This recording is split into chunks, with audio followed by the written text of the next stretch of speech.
Hi, this is Joe Rubenstein, and you're listening to the Captain America Comic Book Fans Podcast.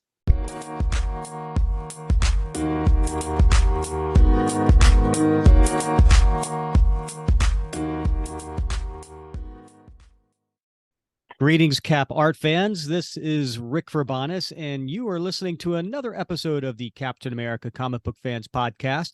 In fact, it is episode 156. And normally this is the time where I say, welcome to the best gosh darn co-host out there. But unfortunately, Bob couldn't make this episode. So as they say, the show must go on. But I do have a guest here today, and I'm very excited. We're going to have on... we're talking a new segment, really. This is a new segment. We're calling it Art Captivated.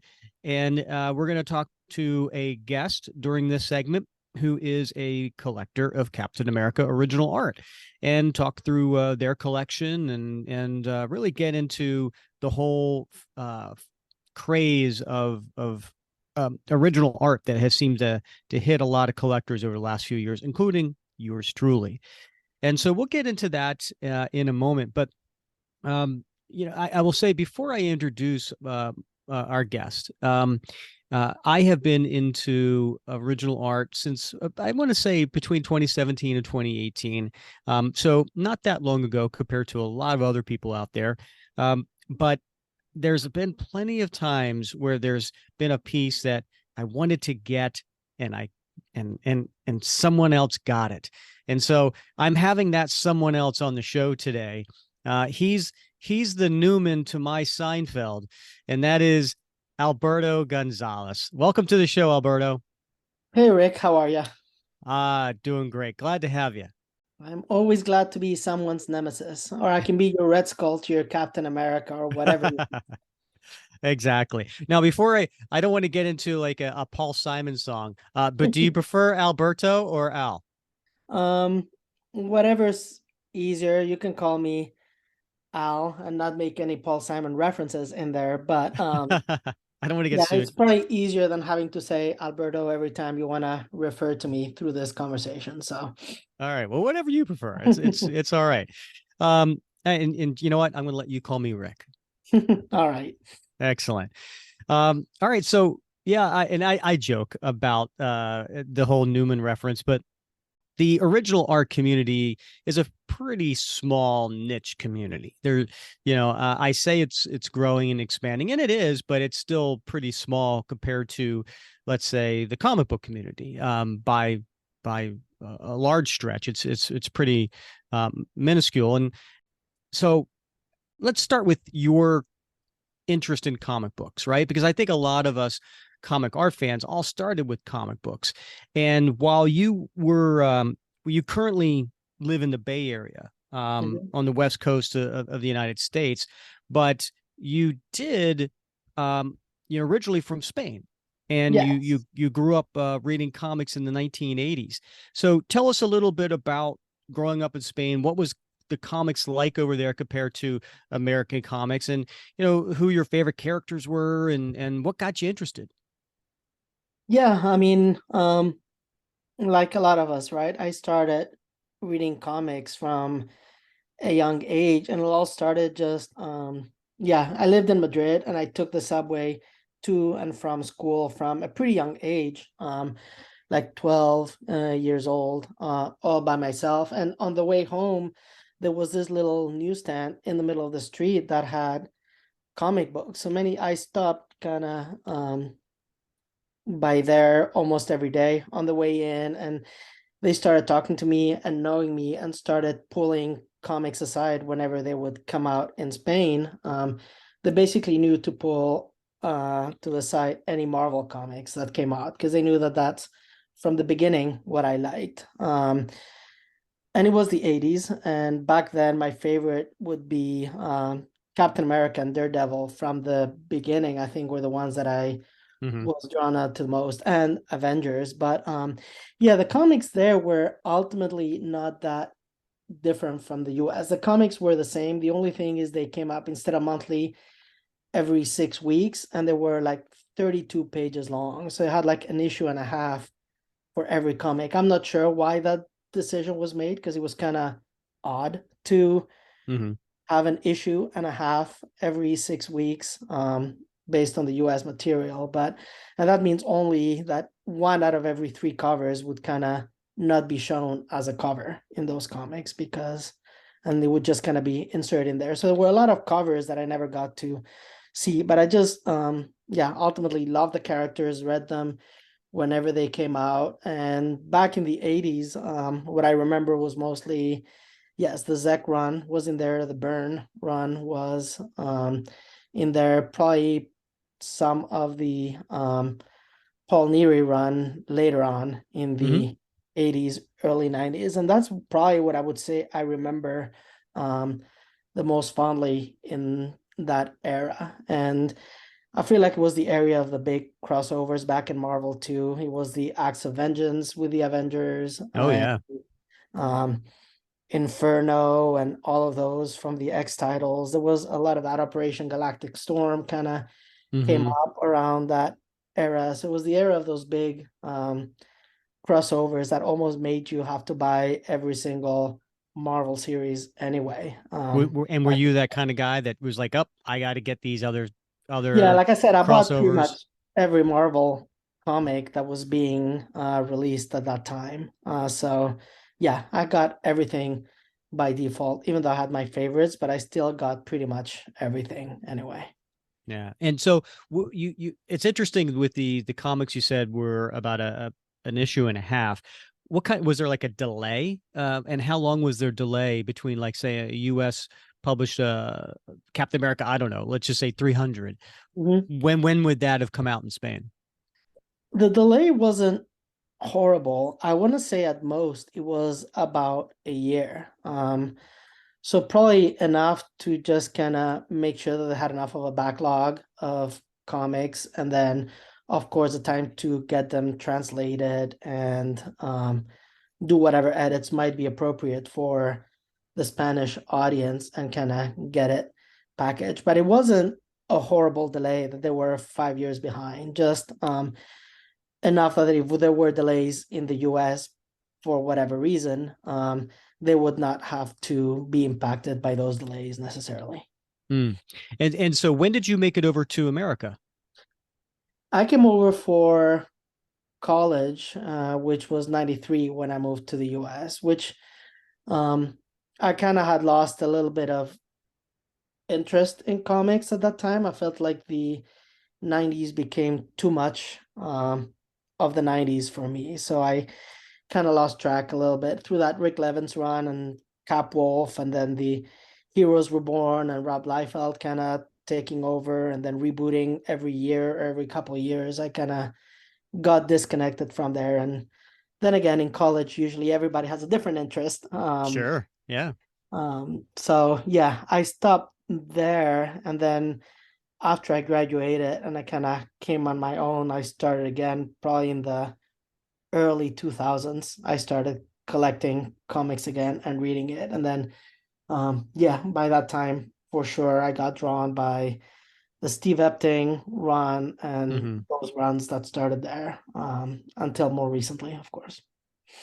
Yeah. So that time was right before Epting. So you were probably on the Cassidy run, Hmm. right? And so on. So you went from Paul Neary to the Cassidy run. So there's a big gap there. At some point, did you go back and collect those comics and read them?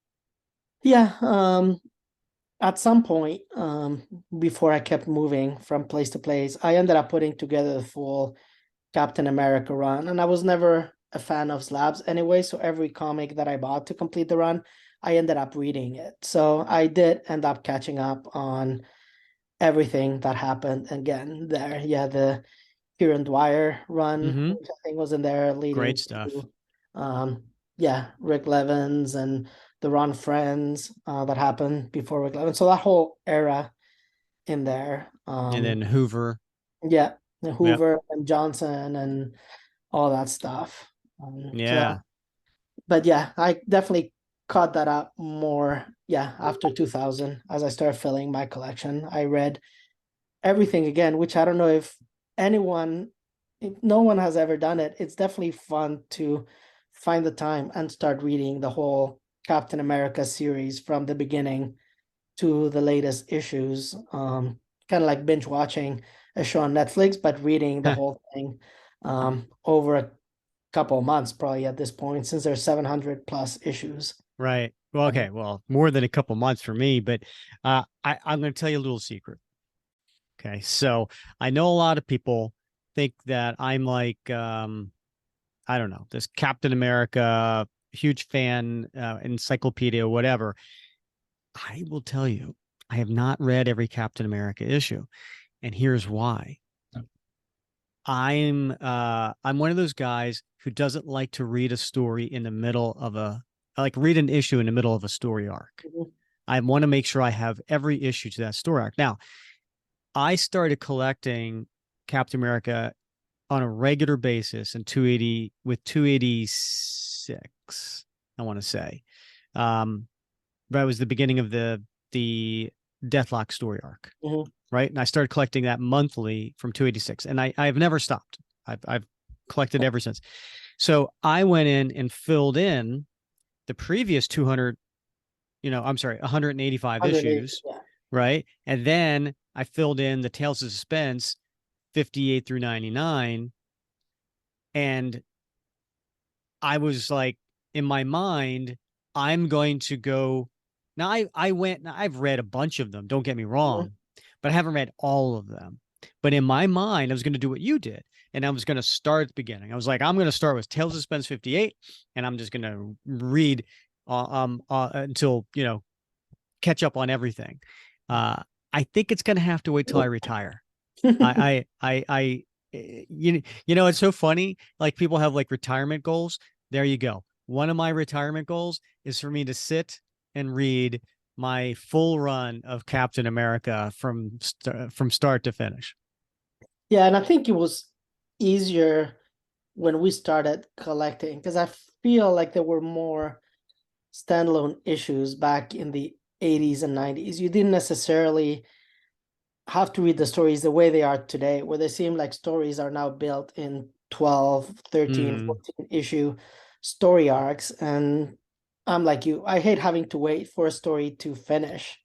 I cannot do the monthly issues. I cannot watch TV shows anymore that are a weekly basis and have to wait for the next episode 1 week later. I don't have the patience. So yes, I can relate to that challenge of not wanting to read in the middle of the story arc.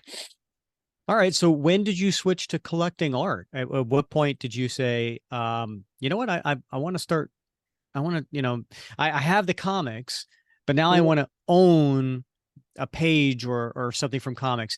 And then also, we'll get to it too. We'll get to commissions and sketchbooks and things like that too, because that's all part of the original art process. But I know your collection is a largely published pieces. So when did you switch to collecting art, and how did you get started? I started the way I feel a lot of our people in the comic art collecting community started, which was I was living in Boston. I was reading those issues. I was starting back with my collecting of comic books and trying to put together that full Captain America run, as I was mentioning. And I went to my first comic show, which was back in the day, one of the Wizard shows that they have, and one of them was in Boston. And I attended there. I was able to start stopping by the booths of some of the artists there, getting to know them. They had some pieces in there that were doing sketches. Back in the day, they were doing free sketches, a lot of the artists, because I don't think they were worried about people running and putting them on eBay as soon as they did them and trying to profit from their work. So you could get sketches from artists pretty much for free or for like $25 or something ridiculous. And I got some sketches in there. I purchased my first published page. It was a Tales of Suspense 94 with MODOK in there. Oh, okay. Yeah, that was my first page, and I couldn't believe I spent what I spent back in the day, which I think was like $2,000. So it's laughable for what one of those pages would go for these days. But Yeah. I got it, but I mostly focused on commissions. I thought it was cool back in the day to be able to reach out to artists and tell them, hey, I loved your run on Captain America. Would you mind doing a drawing of Captain America for me? I started those cons, and then I started finding contact information from those artists, and I would start emailing them and reaching out to them and getting those. And that's what I did for pretty much my first 5-6 years of collecting. And it was only, I would say, after 2010 that I really got into the more published art, because I was finished with business school and I had paid all my loans by then. I had a little bit more disposable money, and I think it became easier to also find pages with the internet and all sorts of comic websites and artist reps. It became easier to find pages and be able to purchase them and add them to my collection. Yeah, I think a lot of people did start with the sketchbook, right? Going to the conventions, and I remember buying a sketchbook back in, I don't know, 25 years ago, something like that, maybe a little bit longer, and going there. But I feel like that's like the gateway drug, right? I feel like you're absolutely right. There's a thrill in meeting the creators. There's a thrill in commissioning them and asking them to do something. And I think at some point, and many of us, still do that. But then you get to see a page of an issue you actually held in your hands. And that's a whole different feeling, right? Yeah, absolutely. And I don't know if things have changed now for newer collectors, because like I said, when I started, I feel like the collectors were the artists were a lot more approachable, and they were doing sketches for free or for $25, and they were happy to talk to you and just get it done.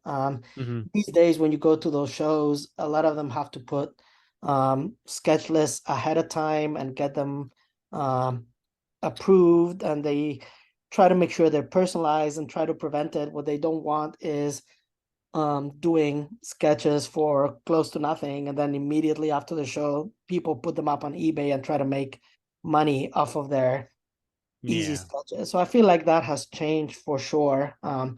For a lot of the artists that soured on trying to do something for the fans, and then having those fans not really be fans and profiting from it.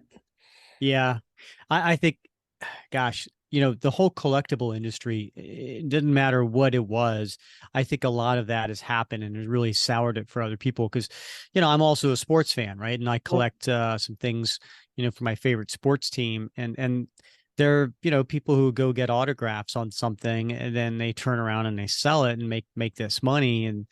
And the athletes are the same way, they're just like, okay, they're a little bit less likely just to, freely give out an autograph, because they see so many people turn around and profit off of them. Yeah. So I think it's it's unfortunately just part of the whole collectible mentality out there. And, people, heck, I used to own a comic book store. I made money off these things. Right. So, and so I can't like throw stones here in any glass houses, but yeah, I hear what you're saying. It was still great to get a chance to meet and talk to them, and especially if you get a chance to go to shows these days, most of the attention is always on a lot of the newer artists, and some of the best conversations I've had has been with artists that just don't necessarily get the recognition or not as flashy anymore, but they had great runs back in the silver or bronze age. I've gotten a chance to go to cons, and back, for example, Herb Trimpe back in the day. Yes, he created Wolverine, you can say, but his booth was empty and nobody was going to talk to him. And he did a great pencil sketch for me, and was appreciative of people, paying attention to him, while the line for a Jim Lee or an Adam Right. Hughes would have like 100 people waiting for it just to be able to say hi and get a signature. So I would recommend for sure folks that get a chance to go and meet their artists and get a chance to chat with some of the older artists. And I think the beauty of Captain America is we've had comics for what, 70 years, so there's plenty of artists across all ages that that might not be trendy anymore, but are still incredibly appreciative Yeah. of our love for their work. That is an excellent point, Alberto. I know there's been some times where I regretted that I didn't meet a couple of legendary creators at shows, because quite frankly, I didn't know who they were, because I wasn't as well informed on it. So that's an excellent point. So speaking of creators, now I want to get into who is your Captain America artist Mount Rushmore. But before I do that, I want to talk about your huge Captain America collection. All right. So listen, it's all perspective, right? People, might look at my collection and, think that it's a huge collection. And quite frankly, I'm very grateful for it. But I look at yours and it's quite on another level. So I'm on this, and for people who are interested in getting more information about collecting art, there's a wonderful website out there. And there's a guy by the name of Bill Cox who started this, and it's comicartfans.com. And so highly recommend you check it out and just use the search engine and look for characters, look for creators, and you're just going to be absolutely amazed. It's like going to a virtual museum. And so I'm going on to Comic Art Fans, which we refer to as CAF.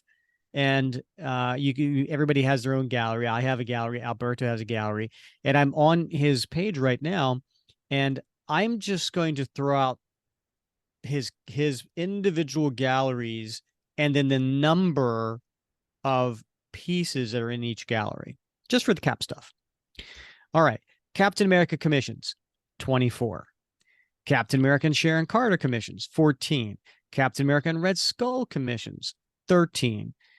Then we get into published stuff, right? So we have Captain America Annual number 7, which is near and dear to your heart. You wanted to complete that whole story. You've got 25 pieces in that gallery, just to Captain America Annual 7 alone. Captain America covers, 49. Captain America inks over Kirby, 17. Captain America panel pages, 53. Captain America splash pages, 21. And then you have like over 100 and so more other things not Captain America related. So just to put this in perspective, you have more Captain America covers than I have Captain America pieces, published and unpublished combined. So this is a really amazing collection, and we'll get into some of this a little bit, but wow. I mean, I'm just in awe of looking at this, because you have pieces from so many different time periods, right? You've got 60s and 70s and 80s and 90s, and the last 25 years as well, and even older. So I don't know where even to start here, Alberto. It's just amazing collection that you have. So let's start with, I guess, the easy question. What is your favorite or most proud piece that you have in your collection? That's us asking somebody who their favorite kid is. I could answer that very easily. I only have one, so there's not a whole Okay. question there. So that's pretty easy for me. But honestly, I think it changes over time. And I think with art, and a lot of us that have been reading Captain America over time, our tastes evolve. Back when I first started, yes, I like that 80s and 90s, well, mostly 80s art style with, like I said, Zach, Byrne, and how clean they are. And I thought Kirby and Romita were sometimes, especially Kirby, a little bit wonky, or Gene Colan with his anatomy. And I was like, I'm not sold on their art. And I only started appreciating that after several years. And the same thing with John Romita's run, right? When that JR run with Zola and all that stuff. And I know you've covered a lot of those issues individually in your podcast. When I first saw JR Styles, I felt like it was a little too blocky and I wasn't sold. And it was only after a few years after that run had finished that I read it again and I got much more interested and appreciative of that art. So it's hard. I would say right now, honestly, though, one of my favorite pieces would be maybe To Your Disappointment, because that's what causes a little bit of a friendly rivalry, has been Zach pieces for sure, and Kirby pieces. But Kirby pieces are obviously a lot more rare and well, maybe not expensive because Zach can pick up in price, but definitely more rare and harder to obtain from collectors for sure. But I would say that's probably um, yeah, what I'm focusing on and what I'm enjoying the most right now. And do you have one, anything that you would say is the most unique or rarest? I mean, because it's hard to say rare, right? Because Yeah. every one of these is a unique item. They're all one of a kind. But Mhm. is there anything that you would say is just it stands out in the fact that it's unique or rare because it's hard to Yeah. get? The one I'm happiest to own, and it's going to be a two-part here, is earlier this year, maybe it was late last year, the entire Tales of Suspense 59 story came out, right? And as we all Hmm. know, that was the first Captain America story, sharing the title with Iron Man and all that stuff. And that whole issue came up for sale, broken up, and I was able to snatch one of the pages from that story. Yes, it doesn't have Captain America in action. It's only there. He's only there in a panel or two, but he's holding a picture of Bucky. I think it's the second or third page of the story. And just being able to own a piece of that first Captain America story just made me incredibly happy. Yes, it was the cheapest page of the entire issue. I fell through the cracks because it went for half of what any of the other pages went for. So I was able to snatch that, and I was incredibly happy in a way to have that be my grail. Just like people collecting comics, everybody knows that the first appearance or the first issue is always the most important one, only to realize a couple months after I saw a page from Tales of Suspense 58, which was still only Iron Man, but it was when Iron Man and Captain America got together. So it was not Kirby, but I was able to get a page for Tales of Suspense 58 of that. And I would say those two are probably my my proudest pieces in my collection, just because of the Tales of Suspense 59 and the value of that as a first story. Of course, it would be great to have a golden age, but those are impossible because they were mostly destroyed. But then being able to say I have a page from the issue before Captain America's first issue is also cool. Absolutely. I mean, it's amazing. I remember when those pages came up on auction, and you and I were kind of chatting back and forth while you were contemplating it. And let's talk about that just real quick. I mean, you and I have been talking with each other, I don't know, like 2.5, 3 years, something like that. And we kind of ping each other back and forth and talk about auctions that are coming up. You have brought things to my attention. I have brought things to your attention. We we do have, kind of share some, what do you think this is going to go for? Or I don't know. What do you think this is going to go for? What do you think the max is, we could spend on something like this? And so, I valued that because, as someone who loves Captain America art as much as I do, I value the ability to kind of chat with someone, on that level. And so that I've really appreciated that the last, 2 or 3 years. But, I do have a funny story, that, I will share. So you and I have a Zec cover, and it's the pride of my collection. And I have, issue 266. You have issue 265. You actually have 4 Zec covers, so I'm so jealous. But anyway, you were on there when I got my 266. And like I think I told you that I was shaking, right? Mhm. Because I never spent that much money on myself ever. And it was a big, big deal for me, a huge investment. And, so we've had those types of conversations. And I remember I couldn't, I can only afford like really one big thing a year like that. Mhm. That's what I can do. And you, last year, I think it was in about a year ago, actually, it was in September, and you were bidding on another Zec cover, and it's 277, and Mhm. it's the one that has Cap in chains, and he's in a dungeon, and then there's Baron Zemo and Arnim Zola standing over top of him, and it's actually an homage to a Neil Adams Detective Comics cover. Mhm. And I knew the guy who was selling it. I had made an offer to him earlier that year, and he turned it down. And so he put it at auction. And you and I are chatting back and forth. And you had said, "Oh, yeah, no, didn't get it." Then 2 months later, I see it in your calf gallery, and, and I ping you, and I'm like, what's going on with this?" And you're like, "Oh yeah, I won it. I didn't realize I won it, but I guess I did."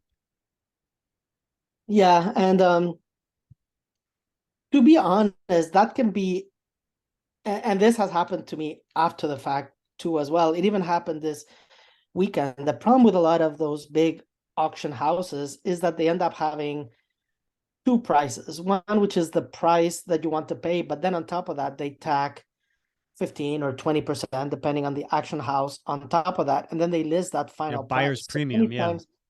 many times when you see the price and it was like, oh, it sold for this much, that's more than the maximum that I had bid on it. And you don't realize that it's because they tagged that price, but without that price, it was within the limits of what I had actually bid on. And sometimes I do get confused because I'm like, hey, I'm bidding up to, let's say, $10,000, and then you see that it goes for 11,000. It's like, oh, I didn't get it, but it's like, yeah, I got it because it was less than $10,000, but with a 20% premium, it ended up being over $11,000. So I actually was the winning bidder, and it's hard to sometimes notice it until you get the invoice a day or two later. And in Heritage, it can be 4 days later because the auctions start on Thursday and they finish on Sunday, and you don't end up getting the invoice until the entire auction for the weekend has finished. So many times it's like, oh, I won it. And then, of course, you have to figure out how to pay for it. But yeah, that's happened to me, and it almost happened this weekend. I got the other Zec cover, and I thought I didn't get it, and it was gonna go for more, and I saw the final price, but this time I was like, okay, yeah, I actually did get it. Yeah, you just won Captain America cover 259, which is the Mike Zeck Dr. cover. Octopus. Yeah, Yeah, and it's Cap battling Dr. Octopus, which is an amazing cover. We covered the issue not too long ago here on the podcast, and I actually had a page to that issue, yeah. and I ended up selling it. But Yeah, I mean, that's Zec cover number 4 for you. I mean, you're on a roll.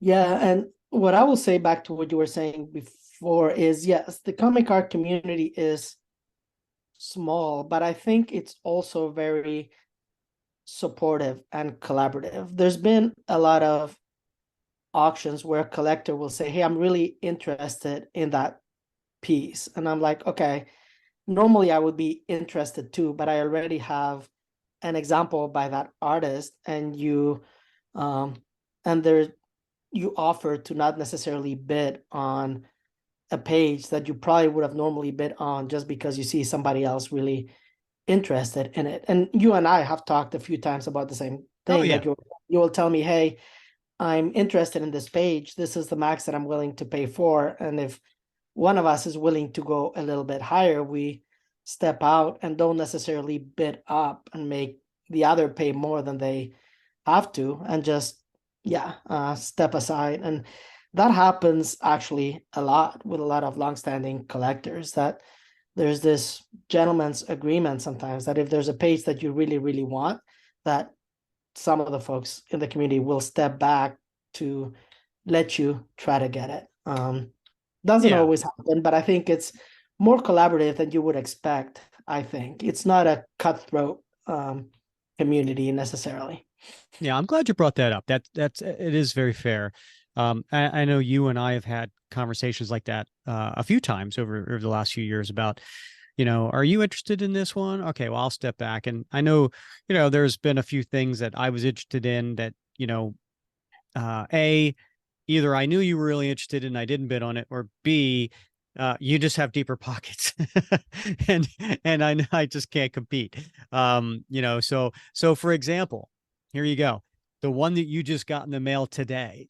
Mm-hmm. You wanna tell the listeners what you got in the mail today? Which one? The Epting? Which one? Listen to this guy. Yeah. um, Well, how many yeah, pages did you get in the mail today? well, just that one, but I was showing you that other Cassidy piece that Oh, okay. I Yes. didn't get today, but yeah, that was I don't remember exactly the story, but it was Steve Epting's retelling of Bucky holding on to that rocket back in Mm-hmm. Nazi Germany and trying to disable it, and Steve yeah letting well not letting go, but Steve kind of falling off the rocket, and Bucky stays on it, and then the rocket explodes. The original story of Bucky dying, that we all know how much it affected Steve. So it was Steve Epting's retelling of that story in a page. And again, it doesn't have either of them in uniform, in superhero costumes. It's just in their regular, I guess, military clothes or military uniform and going through it. And yeah, I know it was a page that you and I talked about and you were interested in as well. But yeah, you graciously let me take it.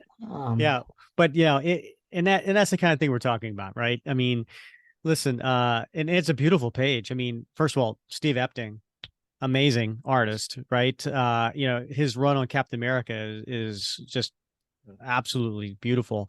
But this is a great page. It's a flashback to one of the most important scenes in Steve Rogers and Bucky's history. So this is from Captain America #6, page number 12, and now you have it. And so let's talk about something else too. About displaying art, right? You have like I just went through the amount of art that you have. Obviously, there's not enough wall space in a house to display them all. So talk about how you when you get art, what do you do with it?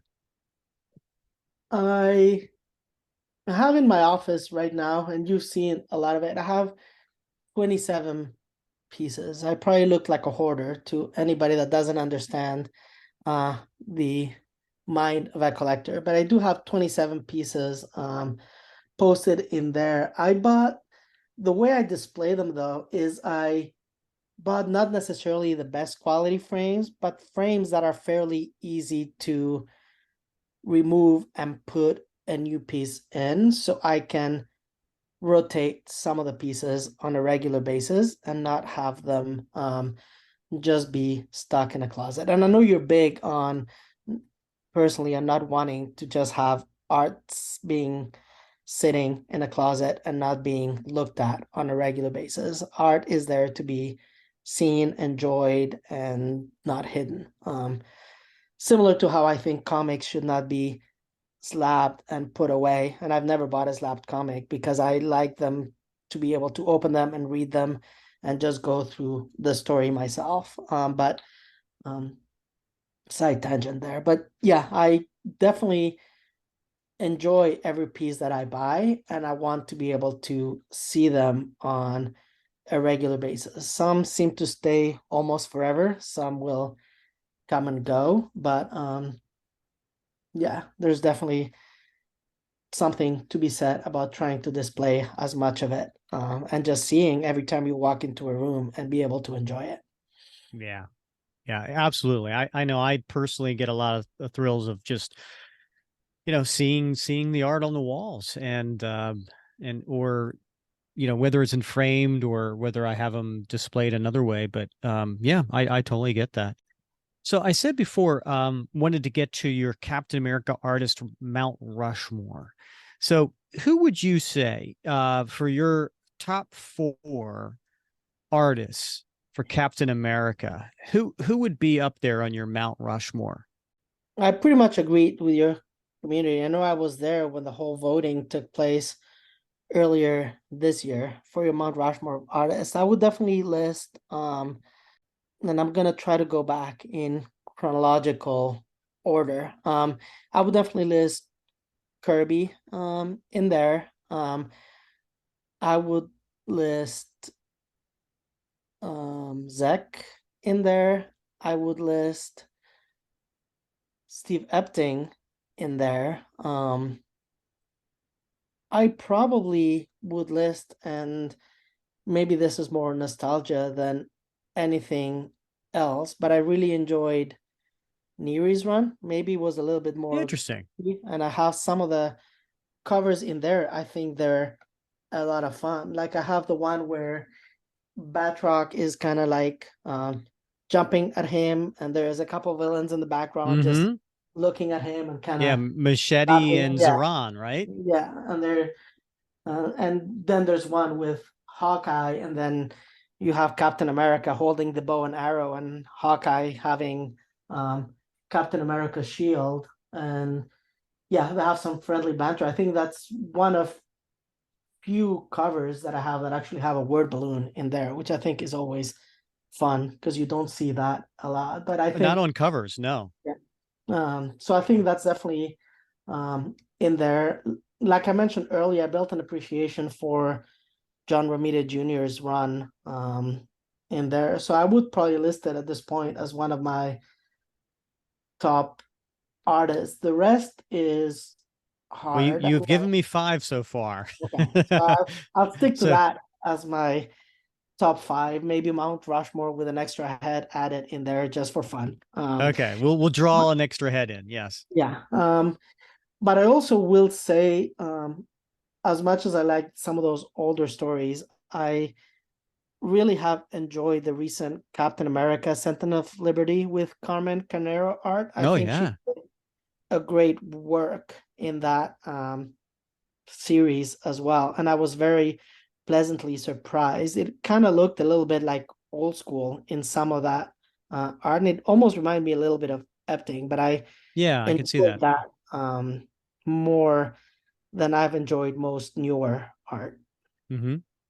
It's funny you brought up that cover with by Paul Neary with Cap, with Hawkeye, and the word balloon.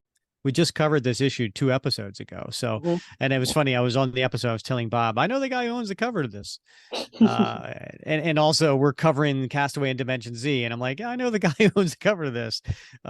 So yeah, your name has come up a few times on the show. So we've been talking a lot about your published pieces, but do you have any favorite commissions that you love?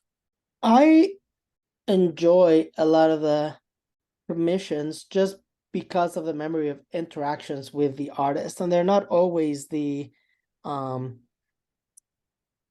most glamorous or famous artists, but is just like, for example, I have only 3 unpublished pieces in my wall, and they're right next to my office. One that happens to be a Steranko, just because I was able to get that not directly from him, but it's unpublished, and he's, to me, an amazing artist that I wish he'd done more work on Captain America. I think his Shield stuff and Nick Fury was great, but I have a Herb Trimpe, like I mentioned, in there. Mm-hmm. It just says, to Alberto,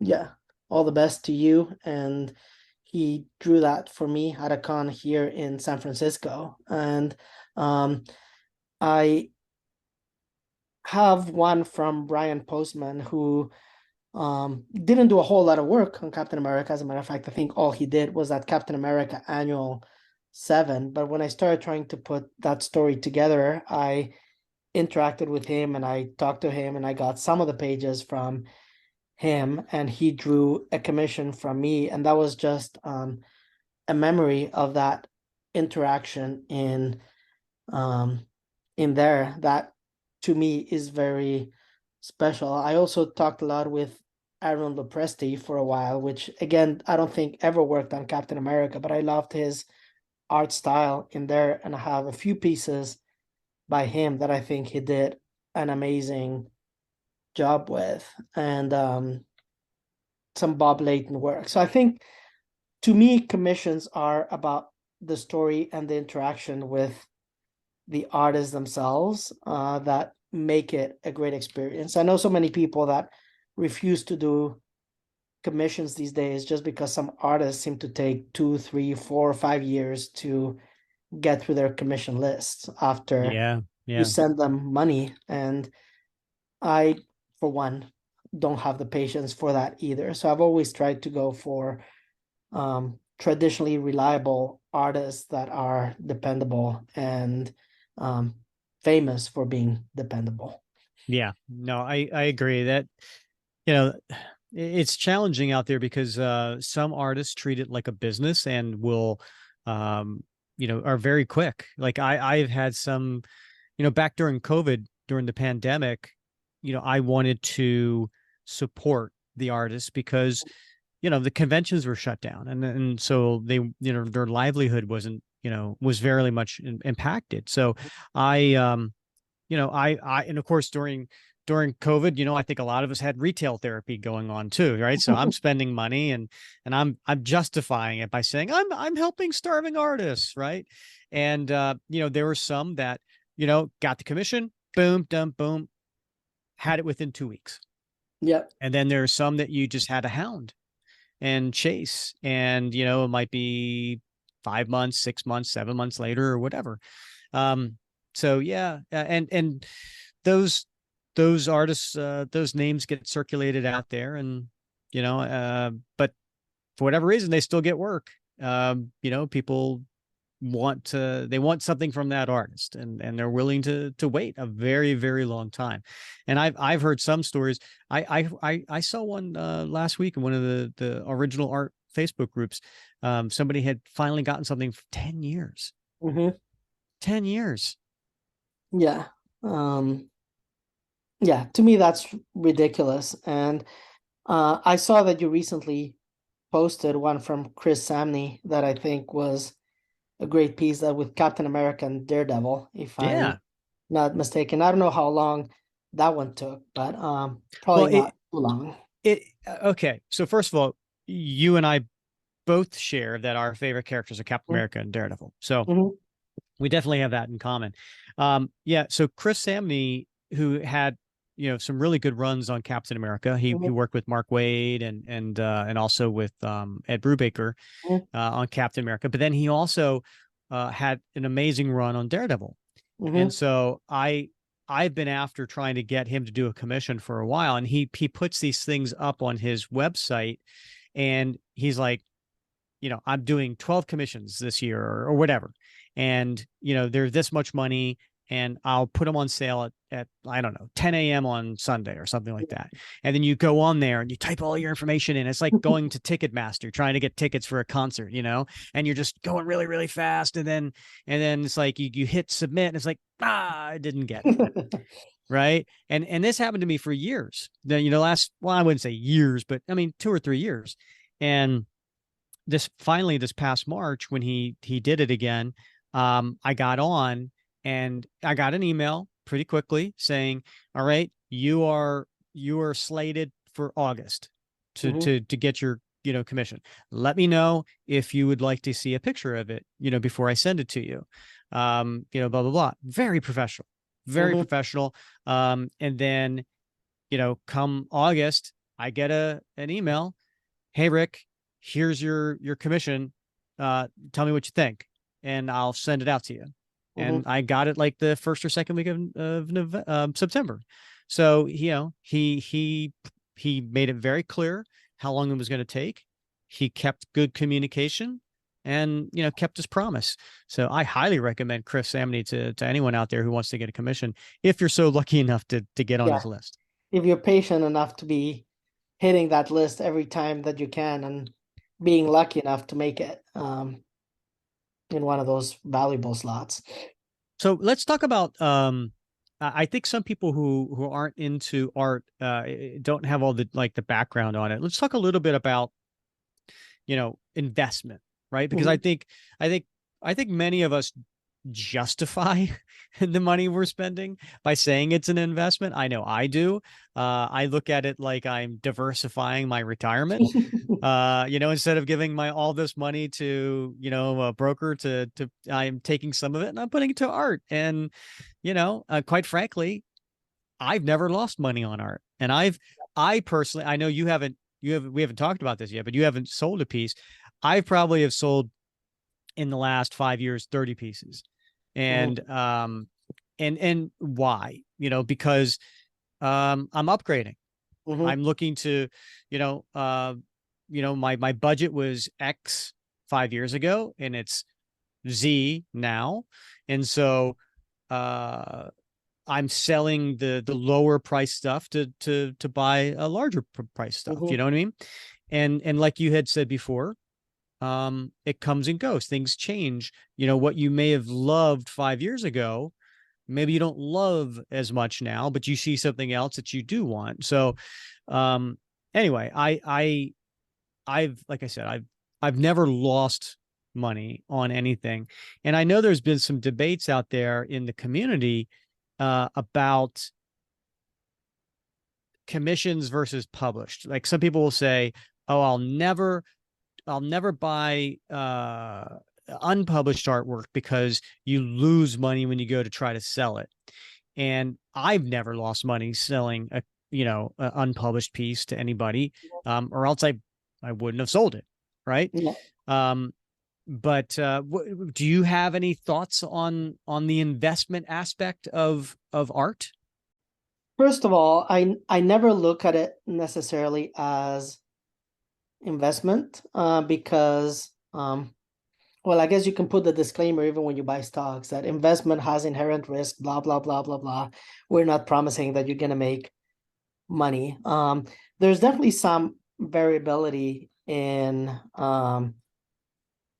our prices, and like I said, I've never lost because I don't sell my art. I haven't in 10 years, but art has definitely gone up, and I've gotten offers for more than what I paid for them. I think there's definitely something that if you are doing it for the investment, commissions are probably not the best idea. To me, commissions are about the experience with the artist and having that connection and that story to tell, but they're not going to attract as much of a crowd as a published piece, because a published piece, you're going to have all the people that read that story and are attached to that story and that have the nostalgia attached to it, and they know there's only going to be one piece like that. For Chris Samney, yeah, despite the fact, for example, that it's hard to get on his list, but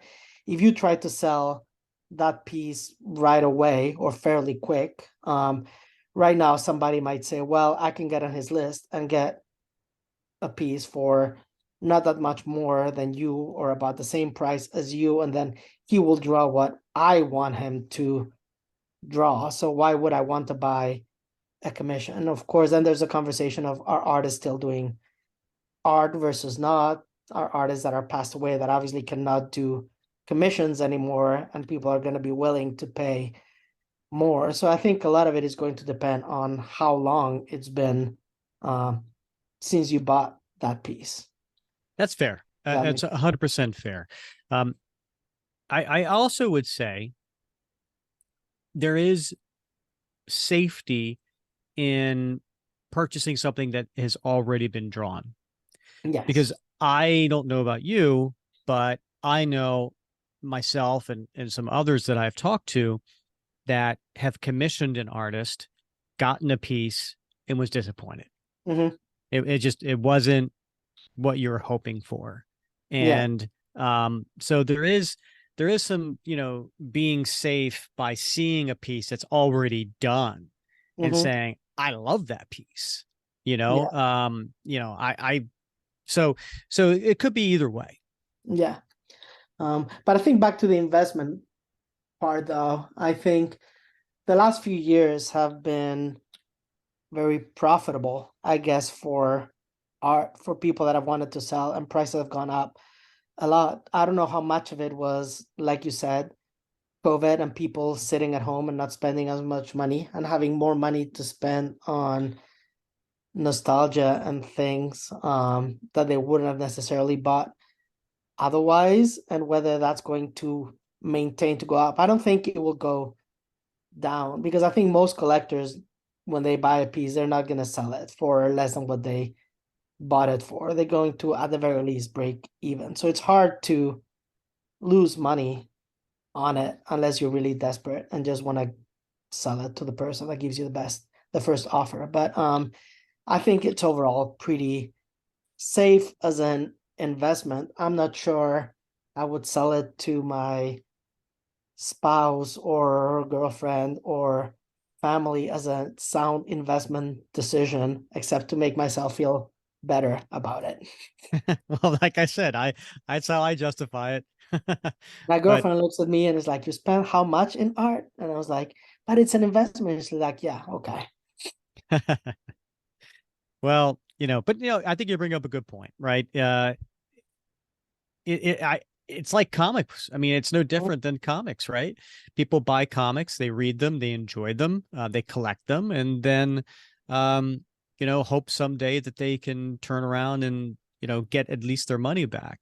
But anyway, like most collectibles, ultimately, the same thing for anybody that has any movie props is the same thing. People watch a movie, they're really attached to it, they enjoy it, they want to buy a piece used in a particular movie and buy that as part of nostalgia and hope that if they ever need to sell it, it will not go down in price. To me, it's the same thing. Published art has that nostalgia associated with it.